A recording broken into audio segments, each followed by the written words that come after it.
اب اذن آ گیا یا نہیں؟ اب پھر رولا کیسا؟ اذن آ گیا، حضور کہیں گے مولا اسی بات کا تو انتظار کر رہا تھا، نہ کل پہ بولا، ادب ہے نا، نہ سل پہ بولے، جو ہی شفاعت کی بات آئی مولا میری امت۔ اب اس کی 3 کیٹیگریز ہیں۔ اللہ پہلے فرمائے گا محبوب جائیں جس کے دل میں رائی کا دانہ ایمان ہے نکال لائیں، پھر فرمائے گا جس کے دوسرے سجدے میں جس کے دل میں آدھا رائی کا دانہ ہے نکال لائیں، تیسری بار فرمائے گا من کان فی قلبہ ادنا ادنا ادنا، جس کے دل میں آدھے رائی کے دانے سے بھی کم، اس سے بھی کم، اس سے بھی کم ایمان ہے نکال لاؤ۔ اب بتائیں پیچھے کیا گنجائش بچی ہے؟ آدھے رائی کے دانے سے بھی کم، اس سے بھی کم، اس سے بھی کم، مگر حضور چوتھا سجدہ بھی کریں گے۔ اللہ فرمائے گا محبوب اب کیا ہے؟ قربان جائے حضور کتنا خیال ہے، فرمائیں گے مولا تو نے 3 بار جو بھیجا تو حد لگا کے بھیجا، کئی ایسے بھی ہیں جو حدوں سے نیچے ہیں۔ مولا اللہ فرمائے گا محبوب کیا چاہتے ہیں؟ حدیث کے لفظ ہیں، حضور عرض کریں گے مولا رب اذن لی، اسی آیت کی تو تشریح کر رہے ہیں، مولا حدیں نہ لگا اب اذن دے۔ کیا اذن دوں سوڑیا؟ من قال لا الہ الا اللہ دخل الجنہ، جس نے کلمہ پڑھ لیا سچا مسلمان تھا، سب کو لے جانا چاہتا ہوں۔ اللہ فرمائے گا مجھے اپنی عزت کی قسم، اپنے جلال کی قسم، سوڑیا اگر اسی بات پر راضی ہے تو سب کو لے جا۔ اب سمجھ یہ حدیث مکمل ہو گئی، یہاں 2 اشارے مل گئے، 2 عقیدے مل گئے۔ سن لیں آقا علیہ السلام کو جو اللہ بھیج رہا ہے کہ محبوب آپ جائیں آپ نکال کے لائیں، کیا فرشتے نہیں نکال سکتے دوزخ سے؟ بولیے نکال سکتے ہیں نا، اللہ خود بھی نکال سکتا ہے، تو حضور کو بھیجنے کا مقصد کیا ہے؟ شاہ صاحب کیا بات ہے، حضور شیخ الاسلام فرماتے ہیں بے عشق نبی جو بھی پڑھاتے ہیں بخاری، آتا ہے بخار ان کو بخاری نہیں آتی۔ اس میرے قائد کی تشریح سنیں اور دیکھیں عاشق کیا دیکھتا ہے۔ حضور شیخ الاسلام نے فرمایا اگر فرشتے نکال کے لائے نا تو جو پیچھے بچ جائیں گے نا وہ پھر کہیں گے لگتا ہے اللہ نے چھوڑ دیا ہے۔ دوسرے مولوی صاحب کہیں گے نہیں نہیں نہیں اس کے گناہ ختم ہو گئے ہیں۔ اللہ فرماتا ہے محبوب بچائے تو اور منکر کو پتہ بھی نہ چلے، سوڑیا خود جا اپنے ہاتھوں سے نکال تاکہ جو تیری شفاعت کو نہیں مانتے انہیں سمجھ آ جائے ہم غلط تھے، یہ تو بچا سکتے ہیں، یہ تو بچا سکتے ہیں۔ اور جن عاشقوں کو نکال کر لائیں گے وہ ان کو بلا بلا کر کہیں گے آج لے ان کی پناہ، آج مدد مانگ ان سے، کل نہ مانیں گے قیامت میں اگر مان گیا۔ یہ ایک حضور کی شان دکھانی تھی، اور دوسری کیا آپ دیکھیں سوچیں جب انہیں دوزخ سے نکالنے کا حکم ہوگا کہ اتنے لے آؤ رائی والے، آدھی رائی والے، اس سے کم۔ اب مجھے بتائیں جنت دوزخ میں کوئی کمرے تو نہیں بنائے ہوئے کہ رائی کے دانے والے اس کمرے میں ہیں، آدھے رائی کے دانے والے اس کمرے میں، اس سے کم اس کمرے میں؟ تو دوزخ میں حضور صلی اللہ علیہ وسلم کو یہ کون بتائے گا کہ کس کے دل میں کتنا ایمان ہے؟ علم غیب کا فیصلہ بھی کر لیں۔ اللہ نے کہا دنیا میں تو رولا مکا نہیں مصطفیٰ، آج ہی بتا دے انہیں کہ تجھے علم غیب آتا ہے۔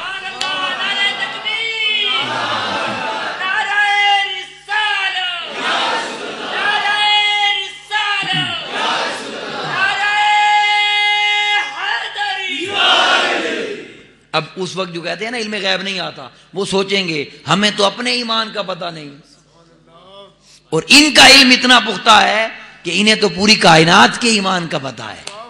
ابھی نہ ڈالیں، ابھی نہ ڈالیں، پینے بعد میں ڈالیں۔ آپ سمجھ گئے بات یا نہیں؟ وہ پتہ ہے یہ کیوں سوچیں گے؟ وہ یہ اس لیے سوچیں گے، وہ کہیں گے اب کاش ہمیں بھی لے جائیں۔ آگے آگے ہوں گے نا، حضور کہیں گے نہیں تم اس زمرے میں نہیں ہو۔ وہ کہیں گے حضور آپ کو ہمارے ایمان کا پتہ ہے؟ آقا نے فرمایا پتہ ہے تو تمہیں چھوڑ کے جا رہا ہوں۔ سمجھ آئیے بات یا نہیں؟ تو آج کوئی مانے یا نہ مانے، فقط اتنا سبب ہے انعقاد بزم محشر کا کہ ان کی شان محبوبی دکھائی جانے والی ہے، ان کی شان محبوبی۔ دوسری آیت لے لیں، یہ عبداللہ بن ابی کے بارے میں سورہ توبہ میں آئی ہیں، یہ 79 80 سے لے کر 84 85 تک 5-6 آیتوں کا مضمون ہے، اس کا خلاصہ دے دیتا ہوں۔ اللہ نے فرمایا استغفر لهم او لا تستغفر لهم، محبوب آپ ان کی بخشش مانگیں یا نہ مانگیں ہم نہیں چھوڑیں گے. اب یہاں کہتے ہیں دیکھو بھائی اللہ کہہ رہا ہے آپ مانگیں تب بھی نہیں چھوڑیں گے. ٹھیک ہے تمہاری بات تمہیں سمجھ نہیں آئی. وہ مضمون آگے چلا آگے چلا آگے چلا. آگے پتہ ہے اللہ نے کیا کہا 84 نمبر آیت میں وَلَا تُصَلِّ عَلَىٰ أَحَدٍ مِّنْهُمْ مَاتَ أَبَدًا. میرے محبوب کبھی بھی کسی منافق کا جنازہ نہیں پڑھانا. اب میں آپ سے سوال کرتا ہوں اگر میرے محبوب کے جنازہ پڑھانے سے کوئی فرق نہیں پڑتا تو وہ روکتا کیوں ہے؟ وہ پڑھانے دے بھائی پڑھاتے جائیں تو پڑھاتا رہے میں نہیں چھوڑوں گا. وہ روک بھی رہا ہے سونیا نہ پڑھا کہ جہاں رحمت للعالمین آ جائے وہاں ہمارا عذاب کیسے آ سکتا ہے. اس لیے تو روکا جا رہا ہے ولا تقم علی قبرہ. کبھی ان کی قبروں پہ نہ رکنا تاکہ آپ کی قدموں کی برکت سے یہ بچ نہ جائے. آپ سمجھ رہے ہیں مضمون یا نہیں؟ اور آخری آیت جو دیتا ہوں پھر اختیارات کی طرف آتا ہوں. آخری آیت سورہ جن کی ہے عالم الغیبی وہ صرف غیب میں جانتا ہوں فلا یظہر علی غیبہ احدا اور اپنا غیب میں کسی ایک کو بھی نہیں بتاتا. اب یہاں وہ کہتے ہیں کسی ایک کو بھی نہیں بتاتا تو پھر کس کو بتایا اس نے؟ کاش کہ اس سے اگلی آیت پڑھ لیتے الا من ارتضی من رسول مگر میں جس رسول سے راضی ہو جاتا ہوں اسے بتا دیتا ہوں. ابھی بڑی بڑی قیمتی بات کہنے لگا ہوں. اللہ نے یہ لفظ کیوں کہا میں جس رسول سے راضی ہو جاتا ہوں؟ مجھے آپ بتا دیں کوئی رسول ایسا ہے جس سے وہ راضی نہ ہو؟ بولیے نا. نہیں ہے نا کوئی ایسا. تو اس کے کہنے کا مطلب پھر کیا ہے؟ وہ یہی تو بتا رہا ہے کہ ہر رسول سے راضی بھی ہوں اور ہر رسول کو بتاتا ہوں. جب ناراض کسی سے نہیں تو چھپانا بھی کسی سے نہیں ہے. فرق کیا ہے؟ وہ خود جانتا ہے اور رسول اس کے بتانے سے جانتے ہیں. اللہ ذاتی علم ہے اور رسول کا عطائی علم ہے. بس یہ بات سمجھ آ جائے تو رولے نہیں پڑتے. پھر بولیے پھر رولے نہیں. بس یہ بات یہاں روکتا ہوں. آیات بہت ساری ہیں روکتا ہوں. اب دوسری طرف آتا ہوں. آقا علیہ السلام کے اختیارات جو بیان کرنا چاہتا ہوں اس کی 3 اقسام دیتا ہوں. صرف ہیں تو بہت ساری 3 لے لیں. سب سے پہلی قسم ہے آقا علیہ الصلوۃ والسلام کا تشریحی اختیار. تشریح شرح کوئی حکم قرآن میں تھا وہ واضح نہیں تھا اس کو واضح کیا. اور یہ ایسی قسم ہے کہ یہ سارے مانتے ہیں. رولا اگلیوں میں ہے اس لیے اسے تھوڑا بیان کروں گا اگلی کو وضاحت کے ساتھ. بس ایک ہی مثال دیتا ہوں جس میں بڑا پیارا عقیدہ آتا ہے. اللہ نے قرآن میں سینکڑوں جگہ کہا وَأَقِیمُوا الصَّلَاةَ نماز قائم کرو اور ایک جگہ بھی یہ نہیں کہا کیسے قائم کرو. یہ نہیں بتایا. ایک جگہ بھی نہیں بتایا. اب یہ کس سے پوچھیں؟ مصطفیٰ سے پوچھیے صلی اللہ علیہ وسلم. اور صحابہ نے پوچھا بھی. مگر یہاں ایک جملہ میں شاہ صاحب کی طرف نظر کرتا ہوں. سادات ہیں ان کی نظر ایک جملہ کرتا ہوں. اللہ نے ادھر دیکھیں اللہ نے الحجرات میں 5 آیتوں میں حضور کی بارگاہ میں آنے کا طریقہ سکھایا ہے. جگہ جگہ اس نے سکھایا. یہ 5 کٹھی ہیں. جگہ جگہ سکھایا آنا کیسے, بولنا کیسے, بیٹھنا کیسے, چلنا کیسے. ٹھیک ہے. اب آپ بتائیں اگر 5 آیتیں یہ اور دوسرے مقامات بھی لے لیں تو ان 10-15 آیتوں میں اگر وہ محبوب کی بارگاہ میں آنے کا طریقہ سکھا سکتا ہے تو ایک آیت میں اپنی بارگاہ میں آنے کا طریقہ نہیں سکھا سکتا؟ بولیے نا. اس نے کہا نہیں.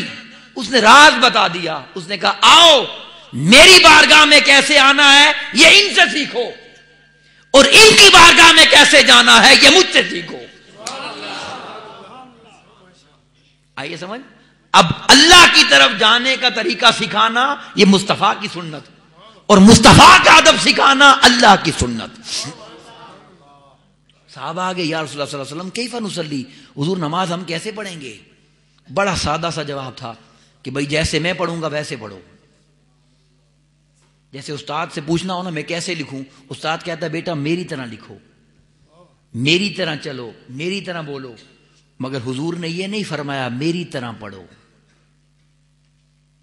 یہ بڑی خاص بات ہے. اگر یہ فرمانا ہوتا کہ میری طرح پڑھو تو حضور فرماتے سلو کما اسلی، میری طرح پڑھو، نہیں فرمایا. بس ایک ہی جملہ آپ کی نظر کرتا ہوں.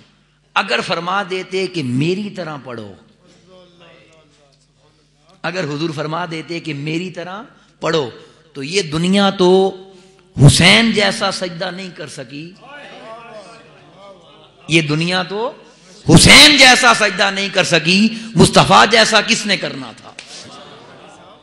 اب سجدہ سب کا ایک جیسا ہے، 8 اعضاء زمین پہ لگتے ہیں، اٹھنا بیٹھنا نماز کا سب کا ایک جیسا ہے، مگر کہا نہیں میری طرح نہیں، سلو کما رأیتمونی اصلی، مجھے دیکھتے جاؤ اور پڑھتے جاؤ، میری طرح نہیں، مجھے دیکھتے جاؤ اور پڑھتے جاؤ. اب آپ جواب دے دیں کہ مجھے میری طرح پڑھو یہ نہیں کہا. اب فیصلہ آپ کر لیں. اب نماز میں اٹھنا بیٹھنا ہی ہے نا، بندہ کھڑا ہوتا ہے، رکوع ہے، سجدہ